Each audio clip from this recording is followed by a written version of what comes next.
Well, hello again and welcome to another edition of Beverly's Times Past. Ed Joseph's here, along with our special guest and good friend, Mr. Richard Symmes. Hi, Dick. Nice to have you back with us again. Nice to be back. And we are here this evening to complement our first program in a two-part series on the trolley transportation system here in this area of our state. Right. And in our first program, we showed some of the very earliest forms of the trolley car system, or the trolleys, the cars themselves, that is, as they were in existence dating back as far as 1880. And I believe we got up into the early part of this century before time ran out and we had to call it a day. So that's right. We're going to pick up right here with our program and talk a little bit about the trolleys as they existed well along into the 20th century. And one of the things that we did talk about, but we did not show in the first program, were the two visuals that we had. One of them was an old feed box that was given to us by the Wenham Historical Society, I believe. No, actually it was from Ray Stanley, but it's from the Wenham stables and car house. I see. Right. And through the magic of video cutaways, we're now going to show this feed box, and you might like to describe it to us. Well, it's a round wooden box, and it's about a little less than a foot in diameter and maybe 6 inches high. And it's actually marked on the outside with the initials of the Nomkeg Street Railway, which was the local company back then. And it was used to dip into the oat bin and scoop out oats, and which was passed to the horses in the stable up at Wenham Square. And as we said in our first program, out of necessity, there were these car barns, horse barns in the old days before the electric cars came along. That's right. Situated at various points along the lines of the system, which could in this case be from anywhere from Gloucester or Ipswich all the way up through Salem and all the way into Boston. And of course the networks as we knew them and talked about them ranged all over New England, in fact all over the country. That's right. That's right. So also we had you had mentioned the story about driving the golden spike, and we have the hammer here again in our cutaway. And would you tell us about the hammer? The hammer was used at the driving of the spike which completed the Gloucester, Essex, and Beverly Street Railway at Ellis Square. And as soon as the ceremonies were over, the hammer was given to the Beverly Historical Society, and it's been there ever since.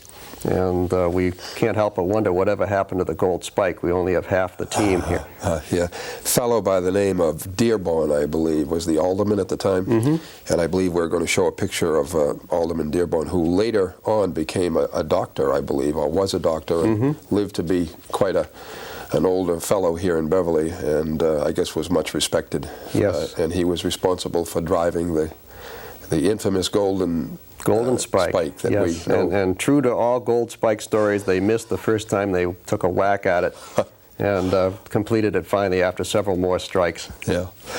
Tell me, Dick, do you think, given today's situation traffic-wise, do you think it was a mistake perhaps to have abandoned the trolley system when we did back in the 30s?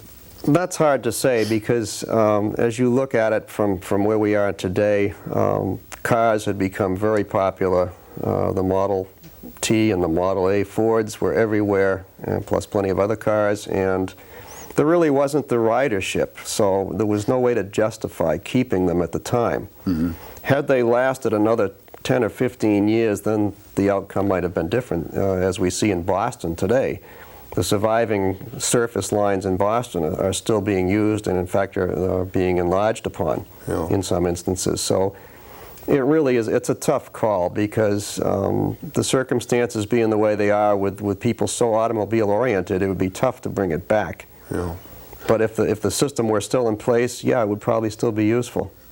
There was something very unique as we talked in our first program about being able to step out of your front door and go down the end of the driveway and board a trolley and to go to just about anywhere in the area that you wanted to go. But it had to be convenient. It was at that time every half hour or so, and it would have to be that way today in order to work. I mean, if something's going to come by 3 times a day or whatever like the buses do, nobody rides. It has to be convenient, it has to be often, or it's just not going to entice people out of their cars. And like all things in our society and in our history, I guess the trolley system had its day and its time. Sure, And, absolutely. it's time now to think about it in nostalgic terms. Sort of like the stagecoach. Yeah, yeah. Okay, well, why don't we get started then with our series of pictures that we have for our viewers this evening. And we had left off, as I said earlier, in the mid-30s and thereabouts, and we now see here on this first picture, we see a trolley passing over the Beverly-Salem Bridge, Rich. Yes, this is car number 6015 for all you people that are interested in trolley car numbers, and those people are out there, so we should mention that.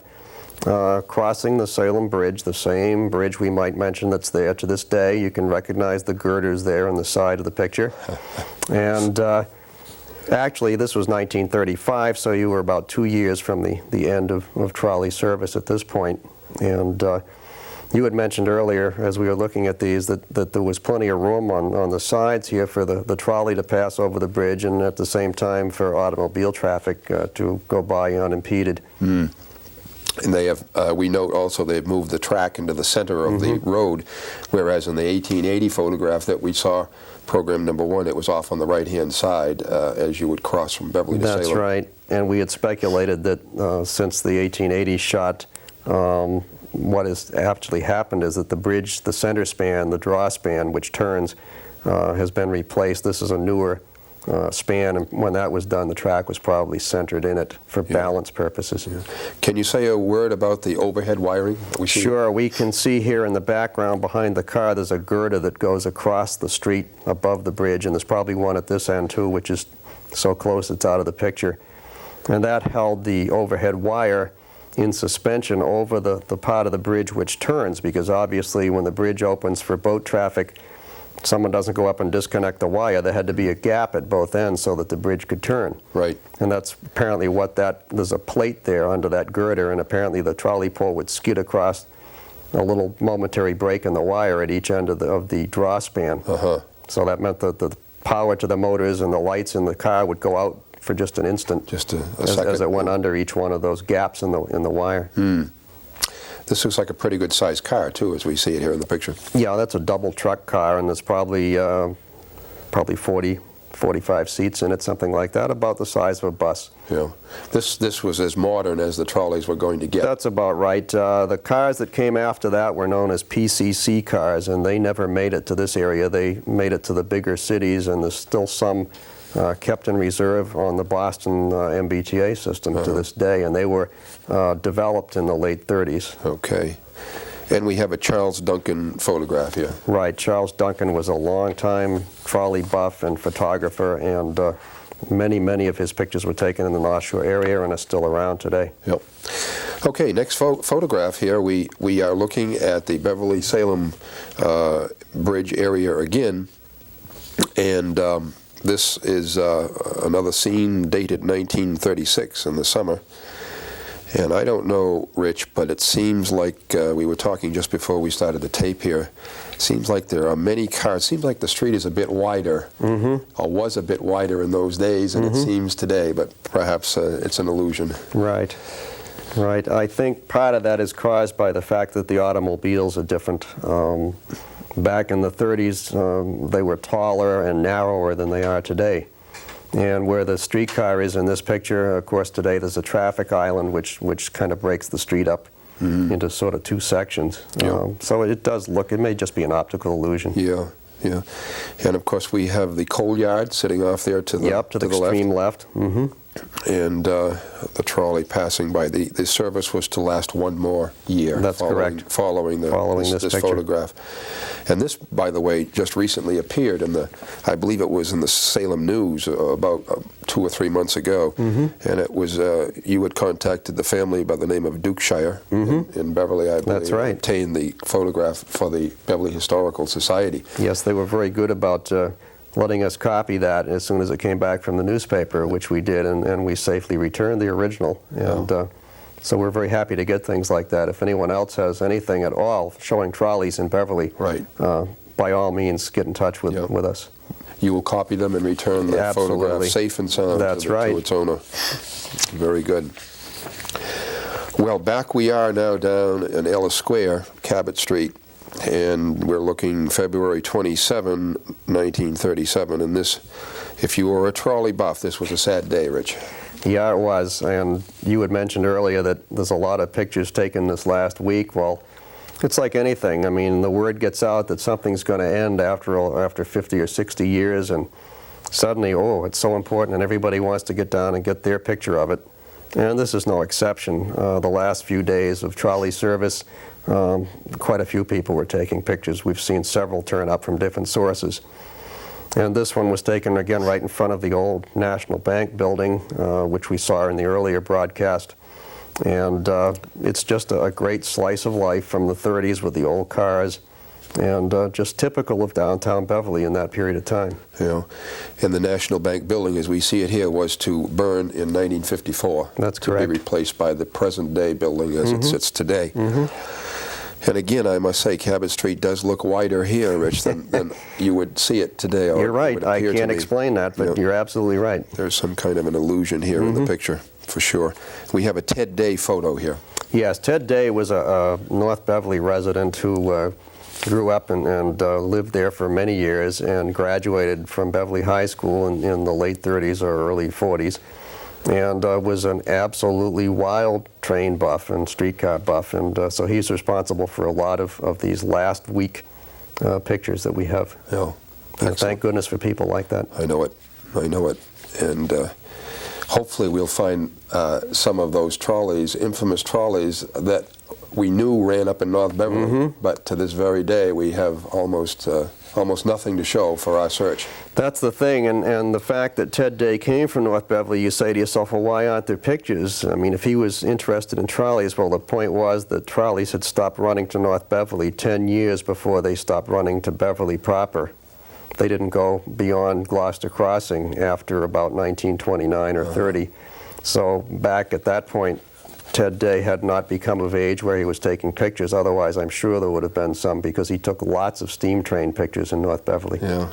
But it went before he had a camera. Yeah, interesting, because like you say, we have them downtown, and if you go across into Wenham, of course, thanks to people like Benjamin Conant and others, there are plenty of evidences of the cars as they ran through Wenham, but when you reach the North Beverly line, they seem to disappear. And even with the Conant pictures, they're turn of the century. Yeah. There's nothing much after that, even though they ran until 1928 or 29, up to Wenham. Yeah. There's not much after the turn of the century, because that was his period of time, Right. and nobody else followed up after him. Right. Well, there's a challenge for our viewers to come up with a trolley car in North Beverly. In North Beverly. Amen. Great. What do we have next, Rich? Item 4 here, I believe. Well, we're looking across the other side of Ellis Square. 1937, again, the final week of service before buses took over. And in the background in this picture, you can see the old Briscoe School on the far right side, complete with the tower, which is now missing today. And the little soda and lunch counter business there right in the center in what became Goodwin's. And of course the YMCA, and over to the left side the St. Mary's Church. And here we also see two trolleys passing each other. We have one bound for Salem, nearest to us, and just peeking out beyond it there is a trolley going the other way. And so you've got this passing turnout here, and you can also see down in the extreme lower right corner just a little bit of curved track which went off down Essex Street, and that of course used to be the line to Essex and Gloucester, which had already been abandoned by the time this picture was taken. So there's a lot to see in this one picture. Yeah. The notes here say that the track had already been paved over on Essex Street? I believe it was. You can see this little bit of it here at Ellis Square, but I think beyond that it was probably paved over. Yeah. And of course, when we were kids, you and I, we well remember the trolley tracks that were still in evidence downtown, and I myself didn't care to ride my bicycle over them. Or you get hung up in them, yeah. Yeah, they were kind of a nuisance. That's right. For a great many years until they finally were repaved. Streets were repaved. Nice picture here. This Ellis Square scene really doesn't change all that much, Rich, over the years. That's right. You can take the one Ellis Square building and the YMCA, St. Mary's Church, and the old Briscoe building, minus the roof. Yep. And it more or less is just the same as it was 50 years ago. That's absolutely right. Yep. Nice to identify with something like that That's for today.